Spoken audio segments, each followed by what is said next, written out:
Hello बच्चों, आपका स्वागत है आपके अपने YouTube चैनल पर। आज हम लोग पढ़ेंगे फिजिक्स का एक बहुत ही महत्वपूर्ण टॉपिक जिसका नाम है ग्राफी विधि से गति के समीकरणों का गति के समीकरणों का निगमन।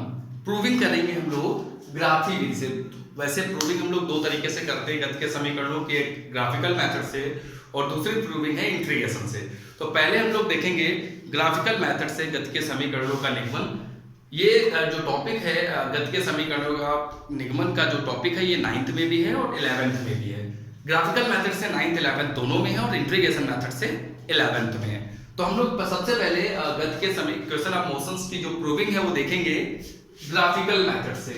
तो आपने कुछ ग्राफ्स पढ़े होंगे जैसे एसटी ग्राफ, वीटी ग्राफ। तो जब भी हम ग्राफिक विधि से गति के समीकरणों का निगमन करते हैं तो हम लोग हमेशा वीटी ग्राफ लेते हैं। वैसे हम थोड़ा सा आपको आइडिया देते हैं ग्राफ का।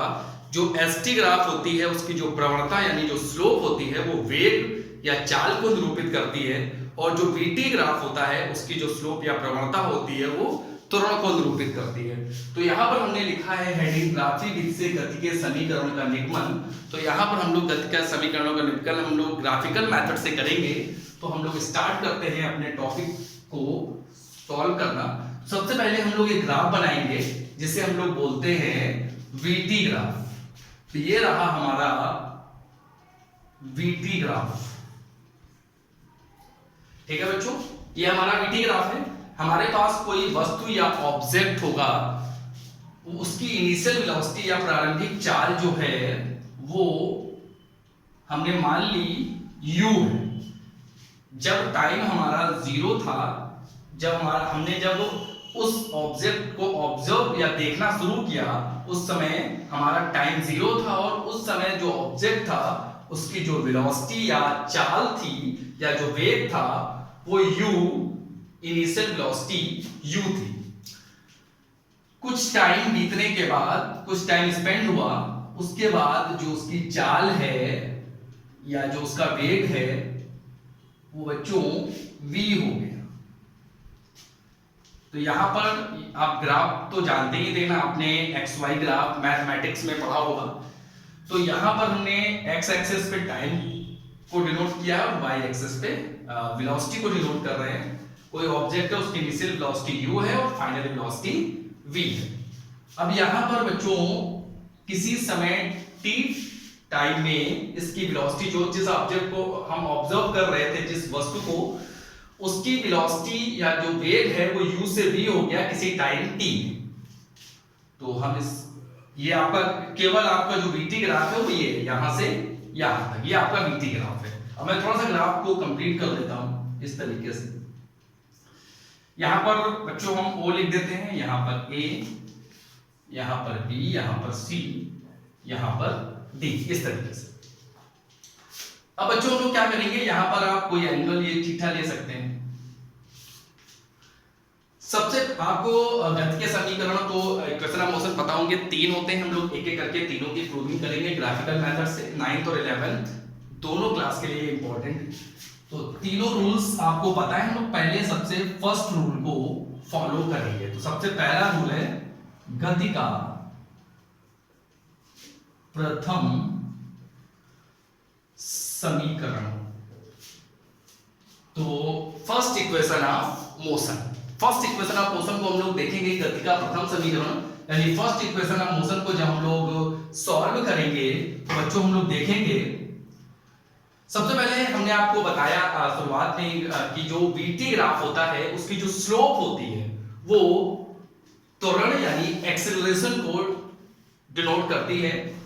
तो यहां पर अगर आप देखें, वैसे यहां पर मैं एक चीज आपको अलग से बताना चाहूंगा, मैथमेटिक्स का छोटा सा पार्ट है। हम जो प्रवणता या स्लोप की बात कर रहे हैं, हम जो प्रवणता या स्लोप की बात कर रहे हैं बच्चों, ये मैथमेटिक्स में आप लोग पढ़ते हो, सरल रेखा या स्ट्रेट लाइन जो टॉपिक होता है उसमें। तो जो स्लोप होती है हमारी, वो हम लोग एक फॉर्मूला पढ़ते हैं स्लोप को हम लोग m से डिनोट करते हैं, और एक स्लोप का फॉर्मूला पढ़ते हैं m = tan थीटा। और tan थीटा आप पढ़ते हो लंब बटे आधार या परपेंडिकुलर अपॉन बेस। लंब बटे आधार या हम लोग इसको पढ़ते हैं परपेंडिकुलर अपॉन बेस। तो प्रवणता या स्लोप का मतलब होता है m इज tan थीटा। आपने 11th में स्ट्रेट लाइन जो टॉपिक है उसमें आपने पढ़ा होगा। स्लोप के बहुत से फॉर्मूले होते हैं, हम लोग ज्यादा डीप में नहीं जाएंगे, हम लोग फिजिक्स के टॉपिक पे ही रहते हैं, तो जितनी जरूरत है मैथमेटिक्स की उतने मैं आपको बता रहा हूँ। तो m होता है tan थीटा। एक फॉर्मूला, सबसे पहला स्लोप का एक फॉर्मूला आप लोग मैथमेटिक्स में पढ़ोगे, m tan थीटा। तो यहाँ पर जो थीटा होता है, ये जो आपकी जो ग्राफ है या जो स्ट्रेट लाइन है, सरल रेखा है, वो पॉजिटिव एक्स एक्सिस से कितना एंगल ड्रॉ कर रही है वो होता है थीटा। मतलब धनात्मक एक्स एक्सिस से जो आपकी रेखा है वो कितना कोण बना रही है वो थीटा होता है। और मैंने आपको पहले ही बताया जो बीटी ग्राफ होता है, इसकी जो स्लोप या प्रवणता है वो एक्सेलरेशन को रिप्रेजेंट करती है, डिनोट करती है। तो यहां पर बच्चों अगर हम देखें, तो अगर हम इस ग्राफ की प्रवणता को देखें, तो यहां पर ये जो हमारा AC ये लाइन है आपकी, इसकी जो प्रवणता होगी वो आपका त्वरण हो जाएगी। तो हम त्वरण या एक्सेलरेशन लिखते हैं। त्वरण या एक्सेलरेशन जो होगी वो इस ग्राफ की प्रवणता हो जाएगी, ग्राफ की प्रवणता हो जाएगी। और बच्चों जो ग्राफ की प्रवणता होती है वो हमने आपको बताया क्या होती है, tan थीटा। तो त्वरण जो VT ग्राफ होता है, VT ग्राफ की जो प्रवणता होती है वो त्वरण को डिपेंड करती है, और जो ग्राफ की प्रवणता है या लाइन की जो प्रवणता होती है वो tan थीटा होती है। और tan थीटा अगर आप इस त्रिभुज या ट्रायंगल ABC में या त्रिभुज ABC में अगर आप tan थीटा लगाएंगे ट्रायंगल ABC में, तो tan थीटा होगा परपेंडिकुलर अपॉन बेस, लंब बटे आधार। तो BC अपॉन AB ये हो जाएगा आपका। अगर आप त्वरण को या एक्सेलरेशन को A से डिपेंड करते हैं, तो यहाँ पर BC जो आपका है, आप अगर ध्यान से देखें तो ये आपकी यहाँ से यहाँ तक ये आपकी इनिशियल वेलोसिटी है और ये आपकी फाइनल। तो मैं थोड़ा सा यहाँ पर रिप्रेजेंट कर देता हूँ, ये आपकी फाइनल वेलोसिटी, क्योंकि ग्राफ में जो भी चीजें मेजर की जाती हैं वो यहाँ से मेजर करेंगे O से। तो O से यहाँ ये जो आपको दिख रहा है ये V रिप्रेजेंट हो रहा है, और ये यहाँ से यहाँ तक V। तो आप ऐसे रिप्रेजेंट कर सकते हैं, ये V हो गया और ये बच्चों हो गया U। अब यहाँ पर जब हम लिखेंगे तो बच्चों BC जो आप देख पा रहे हो यहाँ पे BC, तो आप देख पा रहे हो जो BC होगा वो BC को मैं लिख सकता हूं CD माइनस BD। तो मैं BC को लिख दे रहा हूं CD माइनस BD, और AB को बच्चों मैं लिख सकता हूं, मैंने आपसे बोला था कि इनिशियल वेलोसिटी आपकी U है, इस और कोई टाइम t, जब वो टाइम t हो जाएगा तो आपकी वेलोसिटी जो है वो U से कितनी हो जाएगी, V। यानी यहां से यहां तक की जो डिस्टेंस है ये, या इस एक्सिस पे आप टाइम को रिप्रेजेंट कर रहे हो, तो यहां पर बच्चों ये आपका हो जाएगा। इधर मैं टाइम को रिप्रेजेंट कर रहा हूं, तो जो भी डिस्टेंसेस होंगी वो टाइम से रिलेटेड होंगी। तो बच्चों यहां पर आप लिख देंगे AB जो है, AB को रिप्रेजेंट कर सकते हैं आप OD से, क्योंकि दोनों कैसी होंगी, इक्वल होंगी।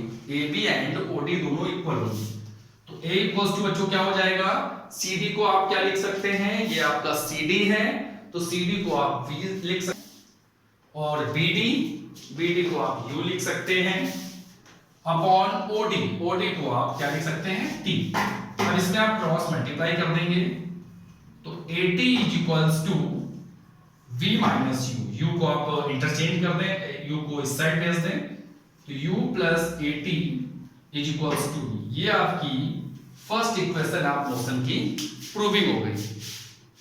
तो बच्चों आप ध्यान से अगर देखेंगे, बस यहाँ पर यही है थोड़ा सा कि जो 9th में जब आप पहली बार ग्राफ ये प्रूविंग करते हो, गति के प्रथम समीकरण की first equation of motion proving जब आप 9th में करते हो, तो 9th में आपने ये टॉपिक नहीं पढ़ा होता कि व्हाट इज स्लोप, प्रवणता क्या है या स्लोप क्या है, और m equals to tan theta होता है, और tan theta equals to perpendicular upon base या लंब बटे आधार। ये आपने 9th में नहीं पढ़ा होता, ना तो आपने स्लोप का फॉर्मूला पढ़ा होता 9th में, ना ही आपने tan थीटा का फॉर्मूला पढ़ा होता। तो 9th में जब आप फर्स्ट इक्वेशन ऑफ मोशन की प्रूविंग करते हो तो आपको थोड़ी सी प्रॉब्लम होती है कि आपने ये चीजें नहीं पढ़ी, तो आपको लगता है ये सब क्या हो रहा है और ये कैसे हो गया। लेकिन जो 11th में पढ़ते हैं, तो 11th में जो बच्चा गया होता है उसको tan थीटा का फॉर्मूला पता होता है, वो 10th में पढ़ चुका होता है। बस 11th में ये डिपेंड करता है कि जब वो ये टॉपिक पढ़ रहा है तब वो मैथमेटिक्स में उसको पढ़ चुका है कि नहीं पढ़ चुका है। तो बच्चों ये फर्स्ट इक्वेशन ऑफ मोशन की प्रूविंग आप इस तरीके से कर सकते हैं। अब हम लोग सेकंड इक्वेशन ऑफ मोशन की तरफ चलते हैं। जो हमारी सेकंड इक्वेशन ऑफ मोशन है उसकी प्रूविंग क्या होगी। तो आते हैं गति के द्वितीय समीकरण में और देखते हैं इसको। गति का द्वितीय समीकरण याद तो सभी को होगा एक द्वितीय समीकरण, उसकी प्रूविंग करते हैं। तो बच्चों सबसे पहले हम लोग ये देखेंगे कि यहां पर s जो डिस्प्लेसमेंट या डिस्टेंस है उसको हम लोग s से रिप्रेजेंट करते हैं, दूरी या विस्थापन। वैसे दूरी विस्थापन सेम भी हो सकते हैं, अलग अलग भी हो सकते हैं, डिपेंड करता है कंडीशन पे। तो यहां पर हम लोग ये बोलते हैं कि यहां पर जो आपका बीटी ग्राफ है, तो जो बीटी ग्राफ में जो ये लाइन आपको दिख रही है AC, इसी को बीटी ग्राफ बोलते हैं। तो इस लाइन और x एक्सिस के बिटवीन जो भी एरिया या क्षेत्रफल कवर हो रहा है वही इस ऑब्जेक्ट ने इस टाइम t इंटरवल में डिस्टेंस या डिस्प्लेसमेंट ट्रेवल की होगी। तो यहां पर हम लोग करते क्या है, मैं फिर से रिपीट करता हूं कि जो आपका ग्राफ है और जो x एक्सिस है, तो आपकी जो ग्राफ वाली लाइन है और जो आपका ये x एक्सिस है, इन दोनों के बिटवीन जो एरिया ये कवर हो रहा है, आप देखेंगे ये लाइन A से C है और ये आपकी x एक्सिस है। तो इस लाइन और इस x एक्सिस के बिटवीन ये एरिया कवर हो रहा है यहां से और ये ऐसे। तो अगर आप ध्यान से देखें तो ये सारा एरिया आपका इस लाइन और इस लाइन, यानी मैं बात कर रहा हूं AC एंड अगर x एक्सिस में देखें तो पूरा ही x एक्सिस है, मैं OD ले रहा हूं। तो आप देखें तो यहां से ये परपेंडिकुलर ड्रॉप किया, यहां से ये परपेंडिकुलर ड्रॉप किया, तो इतना एरिया जो है, इतना क्षेत्रफल जो है ये इन दोनों के बीच में आ रहा है, इस लाइन और x एक्सिस के बीच में। अब आप यहां पर ये देखें कि ये जो एरिया है, ये जो एरिया आप देख पा रहे हो इन दोनों के बिटवीन है, इसको निकालने के आपके पास दो मेथड हैं। पहला मेथड तो ये कि आप ये जो ट्रायंगल ABC है और जो आपके पास ये रेक्टेंगल OABD है, इन दोनों के एरिया अलग अलग निकाल के ऐड कर दूं। या दूसरा मेथड है आपके पास कि आप ये पैरेललो, ये जो आपका ट्रेपेजियम है, ट्रेपेजियम क्यों है, क्योंकि ये दो लाइंस आपकी पैरेलल है, तो ये ट्रेपेजियम है। तो ट्रेपेजियम के एरिया का फॉर्मूला निकालेंगे तो एक बार में आंसर आ जाएगा। आप दोनों अलग अलग लेंगे तो अलग अलग एरियाज का फॉर्मूला निकालकर दोनों को प्लस कर देंगे। तो बच्चों करते हैं, हम क्या लिखेंगे, ट्रायंगल एरिया ऐसे लिख लेते हैं, area of triangle ABC plus area of triangle, area मतलब क्षेत्रफल, area of triangle, area of rectangle, area of rectangle OABD। Area of triangle आपको पता है त्रिभुज का क्षेत्रफल क्या होता है, 1/2 बेस इनटू हाइट। तो 1/2 बेस इनटू हाइट करेंगे तो 1/2 बेस है AB और जो आपका हाइट है वो है BC plus area of rectangle आपको पता है लेंथ इनटू ब्रेथ, आप लेंथ ये ले सकते हो, ये ब्रेथ ये कोई फर्क नहीं पड़ता। तो OD इनटू AO। तो बच्चों वैल्यू पुट अप करते हैं तो AB क्या होगा, AB को आप T लिख सकते हैं क्योंकि AB और OD दोनों इक्वल हैं, तो ये T है तो ये भी T होगा, इसको भी आप T लिख सकते हैं इस तरीके से। और जो BC है बच्चों उसको आप क्या लिख सकते हो, BC को पहले B लिख चुके हो, BC को V माइनस U कर सकते हो। BC जो आपका है ये V माइनस U होगा प्लस OD बच्चों T है हमारा, AO ये बच्चों U है हमारा। तो S इक्वल्स टू, अब बच्चों हम लोग क्या करेंगे, आपके पास दो कंडीशंस हैं, आप क्या कर सकते हो, यहाँ पे आपको पता है सेकेंड इक्वेशन ऑफ मोशन में फाइनल वेलोसिटी V नहीं होती, तो मुझे V को डिसएम्पियर करना पड़ेगा, यहाँ से हटाना पड़ेगा। तो हम लोग दो काम कर सकते हैं, यहाँ तो हम लोग क्या करेंगे, यहाँ पर V की वैल्यू पुट करते हैं। आपने फर्स्ट इक्वेशन ऑफ मोशन में प्रूविंग की थी V इक्वल्स टू जो होता है वो U प्लस AT होता है। या फिर आप ये कर सकते हो, तो आप v equals to u plus 80 पढ़ चुके हो, फर्स्ट इक्वेशन ऑफ मोशन आप प्रूव कर चुके हो, तो आप क्या कर सकते हो, ये जो v की वैल्यू है u प्लस 80 यहां पर पुट अप कर दो, तो 1/2 इनटू t, और ये जो v है इसकी वैल्यू क्या है u प्लस 80, तो आप क्या करेंगे u से u कैंसिल, तो यहां से आप सॉल्व करेंगे तो ये हो जाएगा 80 प्लस ut, और जब इसको सॉल्व करेंगे तो ये 1/2 a t into t हो जाएगा t स्क्वायर प्लस ut, आपका s is equal to ut plus half at। थोड़ा सा और सही करके इसको आप लिख सकते हैं इस तरीके से, इस तरीके से आप लिख सकते हैं इसको, s is equal to ut plus half at square. ये आपकी सेकेंड इक्वेशन ऑफ मोशन की प्रूविंग हो गई, गति का द्वितीय समीकरण पाई ग्राफिकल मेथड। तो बच्चों बिल्कुल आसान है, यहां पर बस आपको एक ही स्टेटमेंट जो याद रखना है, जो समझना है वो ये है कि जो भी आपका ऑब्जेक्ट या वस्तु है वो स्मॉल t सेकेंड में जो उसकी वेलोसिटी u से v हो गई है, इनिशियल वेलोसिटी u है, फाइनल v है, तो मतलब जो इनिशियल वेलोसिटी u से फाइनल वेलोसिटी v तक पहुंचने में जो उसको t टाइम लगा है, इतने टाइम में उसने कितनी डिस्टेंस ट्रेवल करी है, कितना डिस्प्लेसमेंट है उसका, वो जो डिस्टेंस या डिस्प्लेसमेंट है वो क्या होगी, तो वो जो डिस्टेंस या डिस्प्लेसमेंट है वो किससे रिप्रेजेंट होगी, तो वो रिप्रेजेंट होगी उस ग्राफ जो vt ग्राफ है और जो टाइम एक्सिस है या फिर जो x एक्सिस है उसके बिटवीन जो एरिया कवर हो रहा है, जो एरिया जो क्षेत्रफल है वो क्षेत्रफल ही उस डिस्टेंस या डिस्प्लेसमेंट को रिप्रेजेंट करेगा। तो बस आप ये स्टेटमेंट अगर याद रखेंगे तो उसके बाद प्रूविंग बहुत ही आसान है। बस आप ये याद रखना कि वो जो वस्तु है वो उतनी ही विस्थापन या दूरी तय करेगी जितना कि ये जो एक्स एक्सिस और ये जो ग्राफ है इसके बीच क्षेत्रफल होगा। अब हम लोग चलते हैं गति के तृतीय समीकरण की तरफ।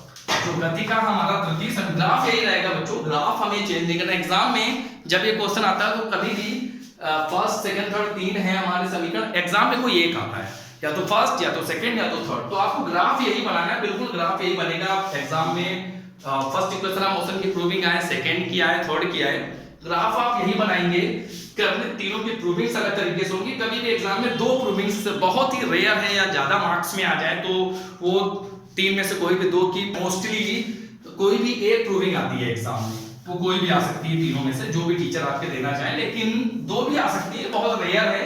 या हम जब आपको ज्यादा मार्क्स में उनको देना होता है तब वो दे देते हैं, अदरवाइज एक ही आती है।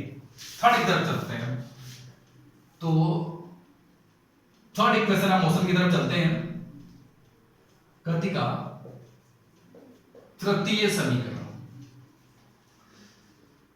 तो बच्चों इसका ये मेथड बिल्कुल सेम है सेकंड की तरीके, शुरुआत वहीं से होगी। जो हमारी डिस्टेंस या डिस्प्लेसमेंट है, जो दूरी या विस्थापन है, वो इस एरिया से कवर हो, इस एरिया के इक्वल होगी जो इस ग्राफ लाइन या जो ग्राफ vt ग्राफ और x एक्सिस के बीच में कवर हो रहा है। तो बच्चों आप ग्राफ एरिया समझ पा रहे हो, ये लाइन और ये x एक्सिस, ये परपेंडिकुलर, जैसे ये लाइन है और ये लाइन है, मुझे इस लाइन और इस लाइन के बिटवीन एरिया कवर करना है। कितना एरिया इसके बिटवीन, तो हम क्या करेंगे, इससे परपेंडिकुलर ड्रॉप कर देंगे, इससे परपेंडिकुलर ड्रॉप कर देंगे, तो ये एरिया जो होगा वो इस लाइन और इस लाइन के बिटवीन होगा। तो आप समझ सकते हैं कि ये आपका ग्राफ है जो vt ग्राफ है और ये आपकी x एक्सिस है। तो ये एरिया आप परपेंडिकुलर, तो ये परपेंडिकुलर पहले से ही ड्रॉ है और ये परपेंडिकुलर पहले से ही ड्रॉ है। तो यहां पर हम लोग क्या करेंगे, बस तरीका थोड़ा सा चेंज करेंगे हम लोग मेथड। लास्ट टाइम हमने ट्रायंगल और रेक्टेंगल को प्लस किया, इस बार ट्रेपेजियम है। ट्रेपेजियम आपको पता है बच्चों, आपने मैथमेटिक्स में पढ़ा होगा, जो ट्रेपेजियम होता है बच्चों, वो उसकी खासियत होती है कि उसकी वन पेयर ऑफ साइड्स जो है वो पैरेलल होती है। कोई एक दो भुजाएं जो है आपस में समांतर होनी चाहिए। तो यहां पर आप देखिए AO एंड CD ये दोनों पैरेलल हैं। तो एरिया ऑफ ट्रेपेजियम का आपको फॉर्मूला पता होगा, 1/2 sum of parallel sides into height. तो सम ऑफ पैरेलल साइड्स अगर आप देखें तो इसकी जो पैरेलल साइड्स हैं ये AO है एंड CD है।